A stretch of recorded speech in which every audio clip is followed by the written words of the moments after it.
I'm Ian Ashbridge, I'm Farmers Weekly's business editor. We're back here at Adam Henson's farm in the Cotswolds. We're trying to pin down again just what sustainability means. We've got another 4 films like this, and the first one we're going to look at exactly what it means in a business context. What makes a business sustainable? So I'm joined by Alec Jones, Policy Director at Lloyds TSB. Hi Alec. Hi Ian, how are you? All right? Good, thank you.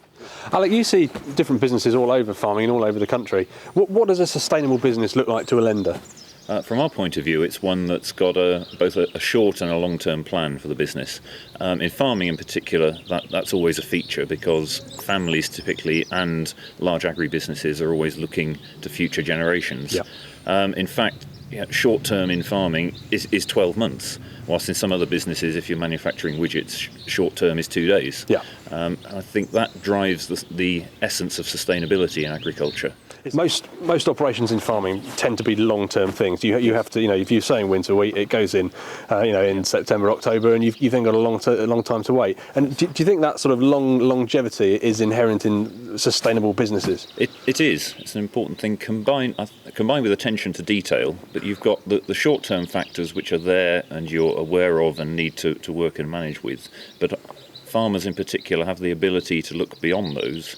And I would say, naturally, any good lender in that sector has to have the same ability. It's not ignoring the short-term pressures, but conscious that it's part of a much longer-term strategy. Because even a business that's not using its overdraft or has got a well-managed cash account and is financially very healthy, without a long-term vision, how sustainable is that from a lender's point of view?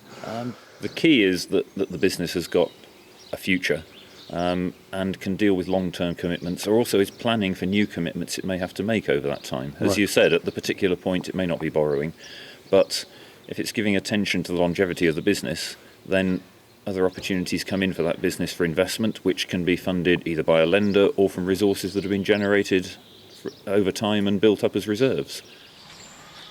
Adam, how are you? Very well, yeah. Good, thanks for having me along here. It's good to see you at Bemborough, and obviously the chance to talk about the work as Lloyds TSB's farming ambassador and the great rapport you've built with the general public talking about farming. It's excellent.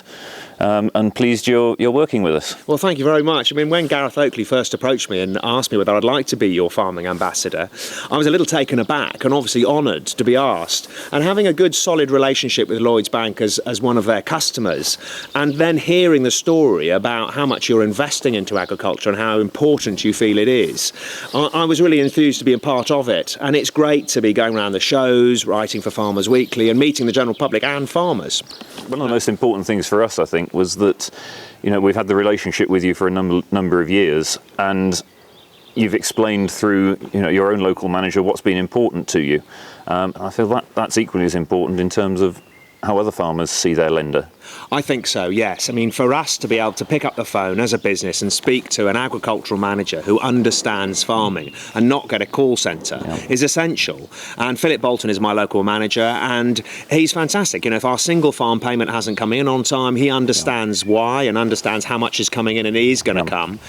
With fertiliser prices going through the roof, moving from £200 a tonne to £320 a tonne, if we want money up front to buy at a sensible price, he will advise if it's the right or wrong thing to do, but also we'll have the confidence to lend. And that has really helped us through. Right. Okay, I think it's that pair of hands that acts as a sounding board.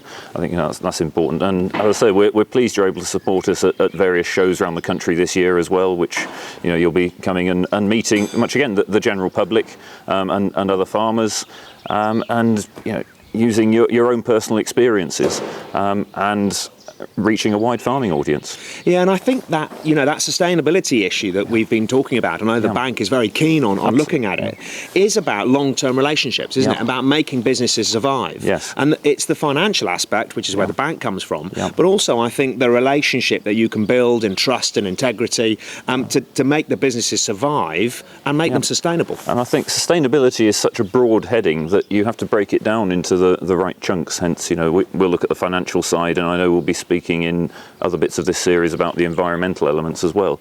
And that's all to do with running a business and running it progressively into the future, because if you're not running it sustainably, it won't be there. Absolutely, I couldn't agree more.